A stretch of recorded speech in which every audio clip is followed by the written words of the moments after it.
Assalamu alaikum wa rahmatullah. Dans cette vidéo, on va refaire notre TP, notre exercice concernant la traduction de notre algorithme qui permet de calculer la moyenne de 3 notes en utilisant le langage de programmation Pascal. Allez-y, on commence notre programmation. Tout d'abord, on doit ouvrir le logiciel qui permet de faire ça. On a plusieurs logiciels comme on a dit. Par exemple, maintenant, je vais utiliser un logiciel qui s'appelle Dev Pascal. Alors, ce logiciel, vous pouvez le télécharger. Je vous laisse le lien de ce logiciel pour le télécharger et l'installer sur vos PC. Alors, après l'ouverture de notre programme, on se dirige vers le menu File. Puis, on va prendre une nouvelle feuille, ou bien New Source File, nouveau document. On efface ça. Alors, comme on a dit, le mot algorithme devient programme. Le nom, c'est moi, 3 notes. Vous pouvez changer le nom quand vous voulez. Variable, devenir var. Ici, on a 4 variables, note 1 et note 2. Ici, je me contente seulement de NA. Je vais changer les noms des cases. N1, N2, N3. Et moi, la case qui va enregistrer notre moyenne. Toutes ces cases sont de type real. Begin. Et le mot fin devient end. Point. L'instruction d'écriture, écrire en Pascal, on a deux, soit write ln. Dans un premier lieu, on va utiliser write ln. Write ln, on ouvre les parenthèses et on ouvre les cotes et on écrit notre phrase explicative. Par exemple, s'il te plaît, cher utilisateur, saisis ta note A. Puis, on dicte à l'ordinateur qu'il doit prendre la valeur saisie au niveau du clavier et par la suite, il doit l'enregistrer dans la case NA. C'est l'instruction de la lecture lire. Lire en Pascal, c'est read, ln, et entre parenthèses, on spécifie la case, c'est n1, point virgule. Alors, pour faire vite, je fais copier-coller de ces deux lignes, comme ça. Puis, je change ici, c'est la note 2. Ici, on va enregistrer dans la case N2. Ici, on va demander la 3 et on l'enregistre dans la case N3. Par la suite, on fait l'affectation. On a dit que la flèche de l'affectation qu'on utilise au niveau de l'algorithme sera remplacée par le symbole du point égal. Allez-y, l'ordinateur doit faire ça. Tu dois enregistrer dans la case moi l'expression suivante. C'est N1 plus N2 plus N3. Tout divisé sur 3. Par la suite, on affiche le résultat. Mais avant d'afficher le résultat, on préfère d'afficher une phrase qui explique le résultat. On utilise encore write, ln, et on ouvre la parenthèse. Par exemple, on va préfixer l'affichage de résultat par la phrase suivante, par exemple ta moyenne. Alors maintenant, on programme l'ordinateur de parler de manière claire à l'utilisateur qui va utiliser ce programme-là. Alors avant d'afficher le résultat, l'ordinateur doit afficher cette phrase, ta moyenne, par exemple, est. Et par la suite, il affiche la valeur enregistrée dans la case moi. C'est comme ça. Puis point virgule.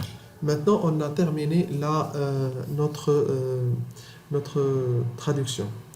Avant de faire l'exécution, on doit compiler. Mais avant de compiler, on doit enregistrer ce document. Tout d'abord, je vais au niveau du bureau, je vais créer un dossier. Par exemple, exercice 1.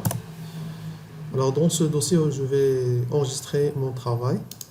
Alors, au niveau de notre programme et dans le menu File, on se dirige vers Save Unit, enregistrer l'unité ou bien le document.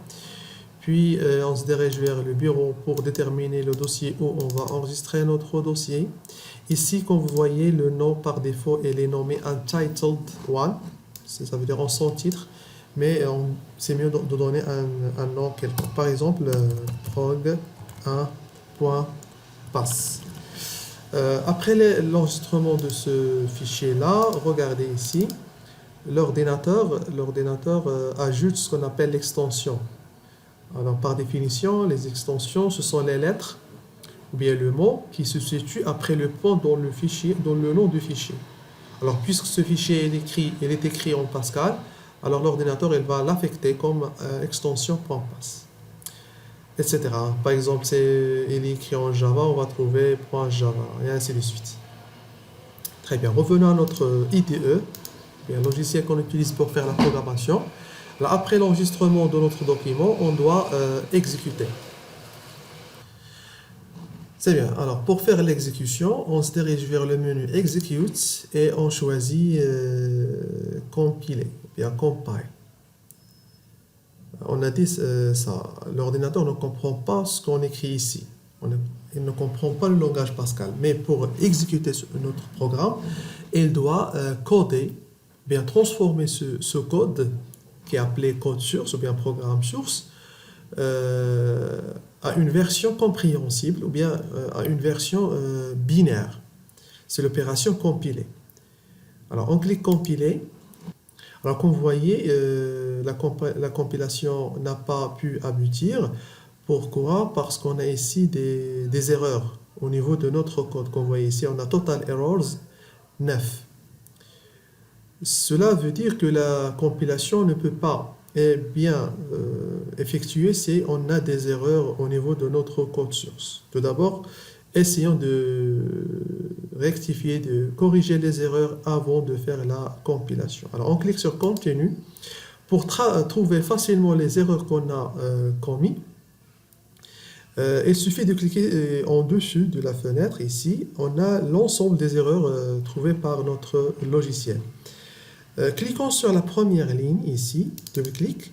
Alors, comme vous voyez ici, l'ordinateur ne spécifie l'endroit de notre erreur. Alors, comme vous voyez ici, au lieu d'écrire real, j'ai écrit till. Alors, till, ce n'est pas compris par l'ordinateur, mais c'est R. Alors, revenons à notre execute et recompiler notre code. À chaque modification de notre code, on doit recompiler. De la même manière, execute, compile. Très bien. Alors, comme vous voyez maintenant, on a 0 erreur. Maintenant, on peut exécuter. Mais essayons de, par exemple, pour bien comprendre, de commettre par exprès des autres erreurs pour savoir comment on peut les résoudre. Par exemple, essayez par exemple de changer le nom ici. Au lieu de mettre un 3, par exemple, on considère par exemple qu'on a commis cette erreur. J'ai par exemple écrit 13. Alors, essayez de compiler ça. Regardez, l'ordinateur a trouvé des erreurs. Continue. Quelles sont les erreurs? On peut cliquer ici sur la première erreur. Alors, la première erreur, c'est dans cette ligne. Alors, comme vous connaissez, l'ordinateur, il a dit comme quoi l'identifier not found. Ça veut dire le nom. L'identifier, c'est l'identificateur de notre case mémoire. Alors, qu'est-ce que ça veut dire un 13? Ça veut dire identifier not found. C'est-à-dire le nom de cette case, ou bien l'identificateur de cette case n'a pas été trouvé par l'ordinateur. Pourquoi? Parce qu'ici, on a dit N3. Ça veut dire l'ordinateur, il a réservé une case N3. Mais lorsqu'il veut enregistrer la case ici, lorsqu'il veut enregistrer une valeur dans la case N13, bien sûr, il est évident que cette case n'est pas dans notre RAM. Alors, c'est une erreur pour l'ordinateur. Alors, la compilation ne peut pas aboutir si on a des erreurs comme ça. Alors, pour résoudre ce problème, soit on change le nom ici N3, N13, ou bien on nomme ici, mais laissons par exemple de nommer ça N13 pour dire que ici c'est un nom, n'a pas une signification. Le nom ici, il est utilisé comme une adresse pour différencier entre les adresses. La même chose ici. On peut donner n'importe quel nom à condition qu'on doit respecter l'utilisation. Le nom que j'ai déclaré ici, je dois l'utiliser dans le corps de notre programme. execute, compile. Très bien, on a 0 erreur. Essayons d'utiliser d'autres erreurs, par exemple lorsqu'on oublie le point virgule. Alors, compiler, la même chose ici. Si on oublie les points virgules à la fin de chaque ligne, regardez, l'ordinateur a déterminé l'erreur au niveau de cette ligne, mais si on n'a pas une erreur dans cette ligne, elle peut être au niveau de les lignes précédentes. Alors comme ici, on doit mettre point virgule. Ce sont des exemples des erreurs qu'on peut commettre au moment de la traduction. Alors maintenant, refaire notre compilation. Très bien, maintenant on a 0 erreur. Maintenant la compilation est bien effectuée. On peut maintenant passer à l'exécution. Mais avant, revenons à notre dossier. Regardez ici, après la compilation, tout à l'heure, si vous vous rappelez bien, on avait seulement un seul fichier qui s'appelle prog1.pass. Mais maintenant, on a 2 fichiers supplémentaires.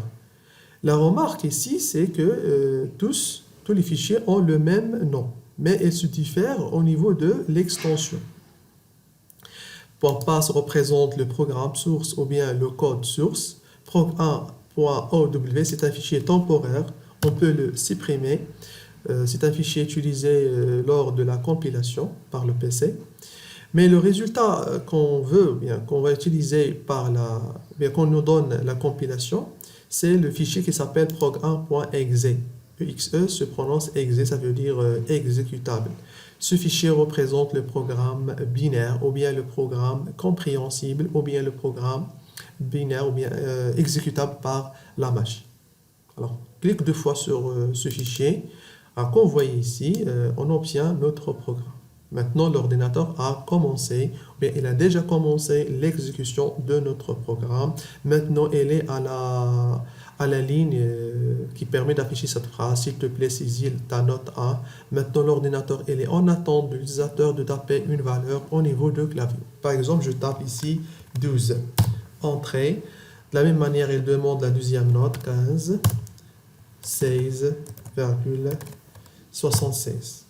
Alors, comme vous voyez, lorsque je clique sur Entrée, la fenêtre est fermée. Pourquoi? Parce que si vous observez bien au niveau de code, on a dit qu'après que l'utilisateur donne la 3e note, elle fait l'affectation, puis elle affiche cette phrase, puis elle affiche la valeur enregistrée dans la case mot. Et par la suite, elle ferme. Alors le mot end ici signifie que l'ordinateur doit fermer la fenêtre qu'on a vue tout à l'heure. Alors, pour dire à l'ordinateur qu'il doit attendre un petit peu afin que l'utilisateur peut lire le résultat tranquillement avant de fermer, on va utiliser ici l'instruction readln. Pourquoi readln ici? Alors, je vous rappelle que readln comporte 2 actions, demander et retenir. Lorsqu'on demande, c'est implicitement qu'on doit attendre. Alors, l'ordinateur, il va attendre jusqu'à que l'utilisateur tape sur Entrée. Et comme ça, il peut lire tranquillement le résultat avant de fermer l'application. Alors, testons ça. Alors, comme j'ai dit tout à l'heure, à chaque modification, on doit recompiler. Compiler, puis exécuter. Maintenant, par exemple, 13, 15, 8. Entrée. Alors, comme vous voyez ici, maintenant, l'ordinateur il a fait les instructions qui suivent la dernière chose, la dernière demande. Alors, comme vous voyez ici, il a affiché la phrase de 8 à moyenne et par la suite, il a affiché la valeur enregistrée dans la case MOI qui est égale à, comme vous voyez, 1,533 exponentielle. Hein, c'est l'écriture scientifique, ou bien la représentation scientifique de la valeur qui est la valeur de la moyenne. Et qu'on voit ici le signe qui clignote, ça veut dire que l'ordinateur est mis en attente hein, bien jusqu'à que l'utilisateur tape sur Entrée. Alors comme ça, l'utilisateur peut lire comme il veut le résultat. Lorsqu'il veut fermer, il suffit de taper sur Entrée. Comme vous voyez, c'est très bien. Revenons, ou bien réexécute notre programme encore une fois, entrons des autres valeurs, par exemple 14,50, 19,88 12 par exemple. C'est ça. Alors, comme vous voyez ici, la valeur de la moyenne, elle est présentée sous forme ou bien elle est écrite selon l'écriture scientifique. Comme vous voyez ici, c'est 1,64 fois 10. E ici représente 10. Exposant, ça veut dire l'exponentielle ici, 10 exposant 0,01. Il y a 10 à la puissance A. Mais ici, on préfère d'afficher notre moyenne par deux nombres après la virgule. Ici, on parle de formatage. Ce n'est pas le formatage de PC, mais le formatage de la valeur. Ça veut dire qu'on va donner un autre format. On va donner un autre format à notre valeur. Au lieu d'écrire la moyenne selon l'écriture scientifique ou bien la représentation scientifique, on préfère l'afficher, la représenter selon un format qui permet d'afficher seulement deux nombres après la virgule. Alors pour faire ça, tout simplement, on se dirige vers la ligne qui permet d'afficher ça. Alors ici, au niveau de write-ln moi, ici, on va reformater. On va reformater, donner un autre format. Alors, pour afficher deux nombres après la virgule, on va mettre 2.0 et 2.2. 2.0, ça veut dire, bien, cette partie s'intéresse à la partie entière. Alors, je vous rappelle que moi, c'est une case réelle. Ça veut dire qu'on porte une partie entière et une partie réelle. Alors, ici, 2.0 signifie qu'on ne doit pas toucher, mais l'ordinateur ne doit pas toucher la partie entière et doit l'afficher telle qu'elle est. Mais la partie entière, on va se contenter seulement de deux chiffres. Hein? Très bien. Alors, exécutez ça, compiler and run. Voilà. Maintenant, tapez 15, 16,1, entrée. Très bien. Alors, comme vous voyez maintenant, c'est bien comme ça. On préfère d'afficher la moyenne comme ça, deux nombres après la virgule. Très bien. Essayons de développer, d'améliorer l'affichage de notre programme. Alors, je vous propose, par exemple, au lieu par exemple, d'afficher ça 15 en dessous de la phrase, s'il te plaît, saisis ta note, on préfère de rester à la même ligne. Regardez ici, lorsqu'on veut afficher cette phrase, on a utilisé l'instruction write-ln. Alors, je vous rappelle que write-ln comporte deux actions, write and return to the line. Ça veut dire écrire et retourner à la ligne. C'est pour cela qu'on saisit la valeur en dessus de cette phrase. Pour rester dans la même ligne, on peut utiliser une autre instruction qui s'appelle write seulement, sans ln. Alors, on a deux instructions qui font la même chose, mais on a une différence concernant est-ce qu'il va retourner à la ligne ou bien il va rester dans la même ligne.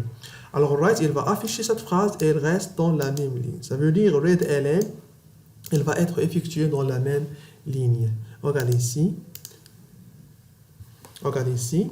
Très bien. L'ordinateur, il a affiché la phrase et elle reste dans la même ligne. Alors, tapez par exemple maintenant 19. Entrée. Mais qu'est-ce qu'on a saisi tout à l'heure ici? Est-ce qu'on a saisi 19 ou bien 119?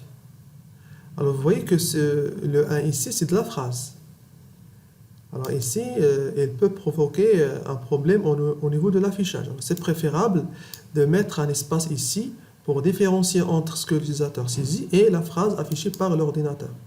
C'est très simple, on peut faire ça au niveau de cette ligne ici. Alors regardez ici, après 1, on doit afficher un espace. Hein? Exécuter, compiler. Voilà, très bien. Maintenant, c'est clair.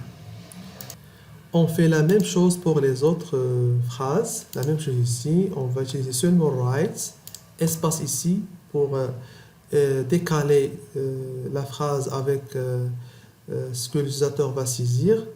La même chose ici, espace. Très bien. La même chose ici, on doit afficher la moyenne juste après le mot « et ». Alors, on dit à l'ordinateur de ne pas retourner à la ligne.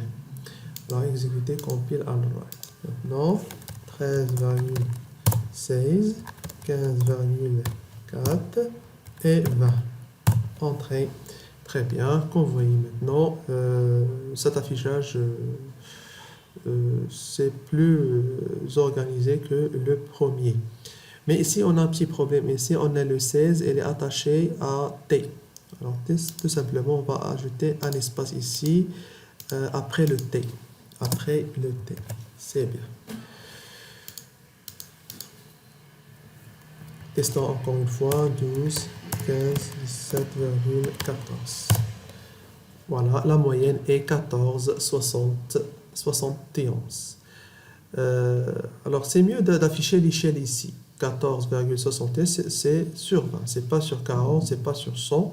Alors, c'est mieux d'afficher l'échelle, celle-là, sur 20.